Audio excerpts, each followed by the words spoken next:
Let us pray in the name of the Father, and of the Son, and of the Holy Spirit. Amen. O Jesus, through the Immaculate Heart of Mary, I offer you my prayers, works, joys, and sufferings on this day for all the intentions of your Sacred Heart, in union with the holy sacrifice of the Mass throughout the world, in reparation for my sins, for the intentions of all my relatives and friends, and in particular for the intentions of the Holy Father. Amen. Let us pray for the intentions of the Holy Father for the month of May, for the formation of religious and seminarians. We pray that religious women and men and seminarians grow in their own vocations through their human, pastoral, spiritual, and community formation, leading them to be credible witnesses to the gospel. Our Father, who art in heaven, hallowed be thy name. Thy kingdom come, thy will be done, on earth as it is in heaven. Give us this day our daily bread, and forgive us our trespasses, as we forgive those who trespass against us. And lead us not into temptation, but deliver us from evil. Amen. Hail Mary, full of grace, the Lord is with you. Blessed are you amongst women, and blessed is the fruit of thy womb, Jesus. Holy Mary, Mother of God, pray for us sinners, now and at the hour of our death. Amen. Glory be to the Father, and to the Son, and to the Holy Spirit, as it was in the beginning, is now, and ever shall be, world without end. Amen. My dear friends, the Word of God welcomes us this morning. And as we begin this day, let us begin by spending time with the Lord. As we have decided to welcome this day in the presence of the Lord, let us begin by thanking Him for all that He has done for us, all the blessings that He has bestowed on us, and most importantly, for all the graces, for all the favors that He has given us right from our birth till now. On many occasions, we see that because we are caught up with so many other activities, because of our busy schedule, we don't pay attention to these small details that are there in our lives. Very often, these graces, these blessings, which are so important in our lives, are kept aside. And therefore today, as we begin today's morning prayer, we ask the Lord to give us the grace so that we may be able to appreciate the good things that He has done for us. And therefore, it is appropriate that we begin today's prayer by thanking the Lord for all that He has done for us. First and foremost, we thank the Lord for the gift of life, for giving us talents, abilities, and various opportunities in our lives. We also thank the Lord for the gift of our family members, friends, relatives, near and dear ones, and all those who play a very important role in our lives. Now we see that there are so many people who have been instrumental in our lives in so many ways. These people have dedicated their time and effort, and thus they have shaped and helped us become who we are. And therefore we thank the Lord for their presence in our lives, and we also ask the Lord to bless them so that they may be able to have the fullness of life.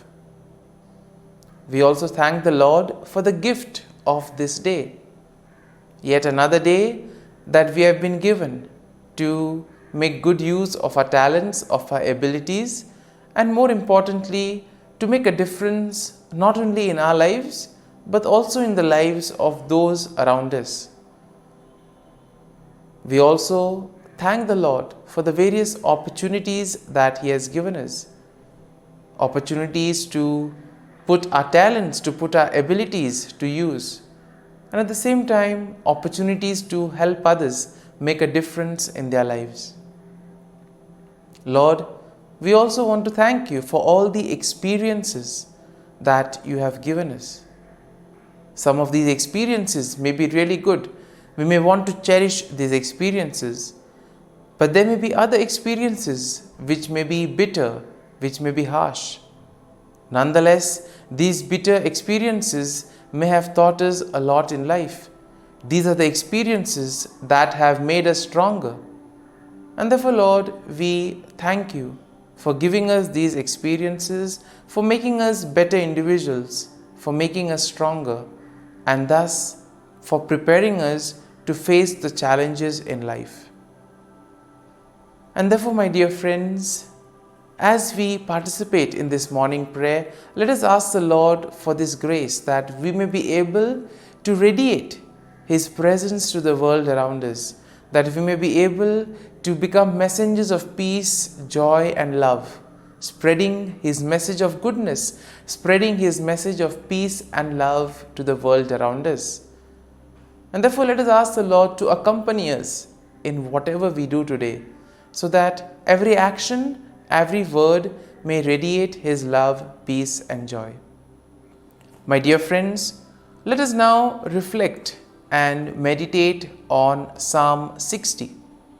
As usual, we shall have a general overview of the psalm. We shall, in general, just take a look at what the psalm is exactly trying to tell us. What are the themes that are present in the psalm? And then we shall take a look at the psalm in detail, looking at each of these themes, each of these aspects in detail. And when we have an overview, or when we look at the psalm at a glance, we see that Psalm 60 is a psalm of lament that is attributed to David, and it is believed to be written during a time of distress and defeat, possibly after a military setback. Now we see that setbacks are very common in life, and sometimes it becomes very difficult for us to deal with these setbacks.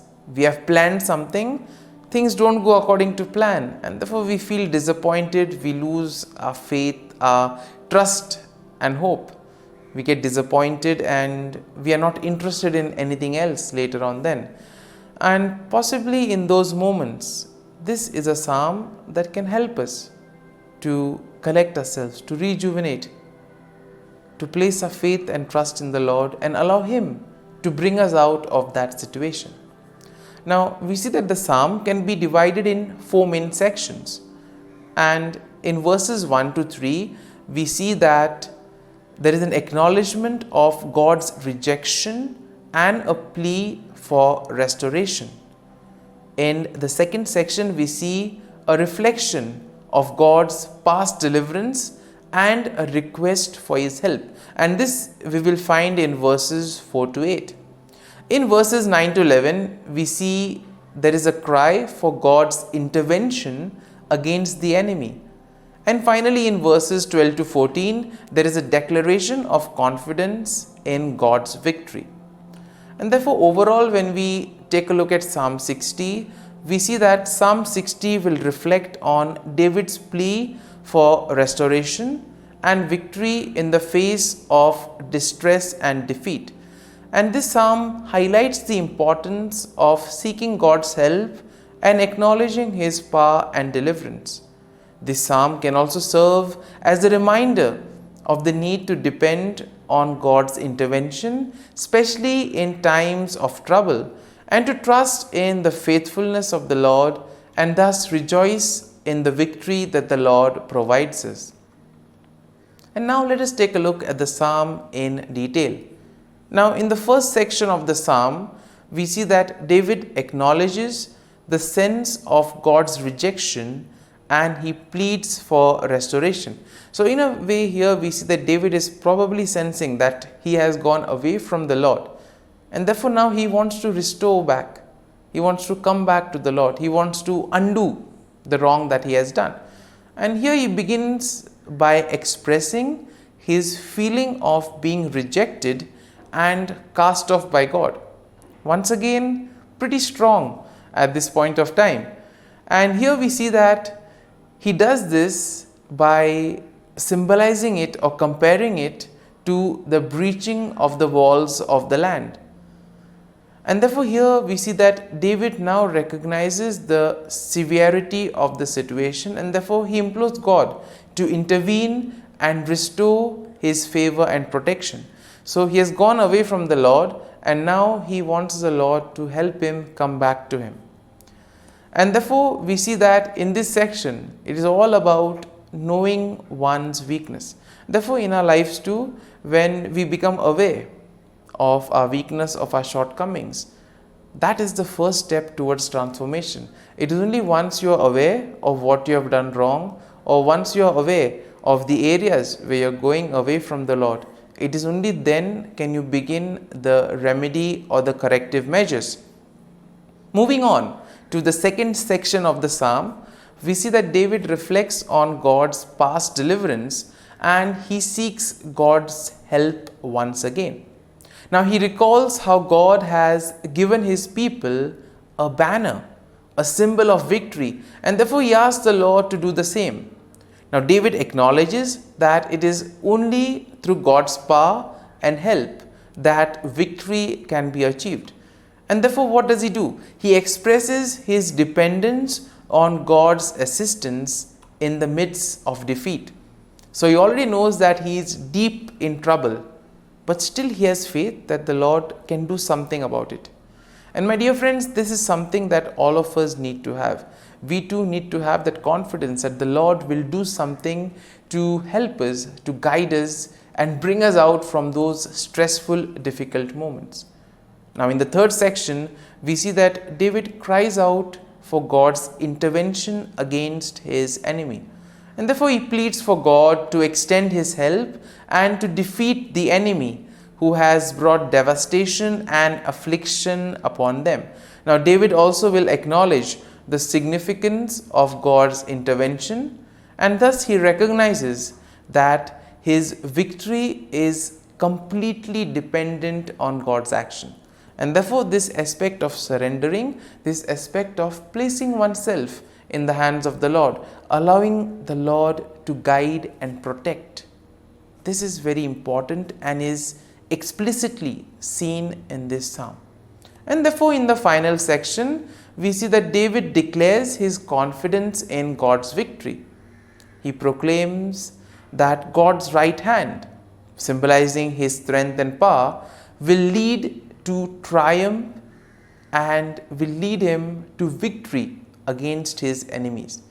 And therefore we see that David acknowledges that victory will ultimately depend on God. It is God who will do everything for him.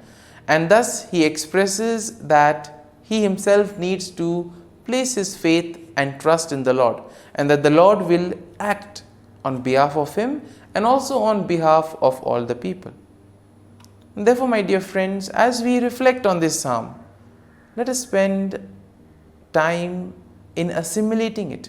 Let the psalm take root in us, so that when we are faced in these difficult moments, when we feel that we are deep down in trouble, this psalm can act as a great source of consolation. It can help us to regroup. It can help us to get back on our feet by placing our faith and trust in the Lord. And therefore, my dear friends, as we have reflected and meditated on this psalm, let us now close our eyes at this morning hour and let us thank the Lord. Let us praise the Lord. Let us glorify the Lord. Loving Father, you have given us this time in the morning. You have been gracious to us. You have given us your Son, our Lord Jesus Christ, who has cleansed us from our sin. He has taken away all our sins and He has given us a new life. Lord, we thank You for giving us the Holy Spirit. And therefore, Lord, we ask You to bless us and protect us at every step of the way. Be our guiding force. Be there to always show us the way. And for all this, Lord, we thank You, we praise You, and we glorify You. You have protected us and You have guarded us through the night. You have given us this time to spend with You. You have woken us up this morning and You have given us good health of mind and body. And for all this, Lord, for Your love, for Your mercy, for Your generosity, we thank You and we praise You, O Lord. You are a merciful God. You have blessed us in so many ways. As we reflect on our blessings, as we reflect on all the good things that have happened to us, as we reflect on our experiences, Lord, we want to thank You. We want to praise You for making us better individuals. And now, my dear friends, let us spend a few moments in silence and let us reflect on the psalm. Let us see what touched us. Could be a word, could be a phrase, or could be a sentence or a thought. Remain with that and allow the psalm to take root in you, so that ultimately your words, your actions will radiate the love, peace, and joy of Christ to the world around.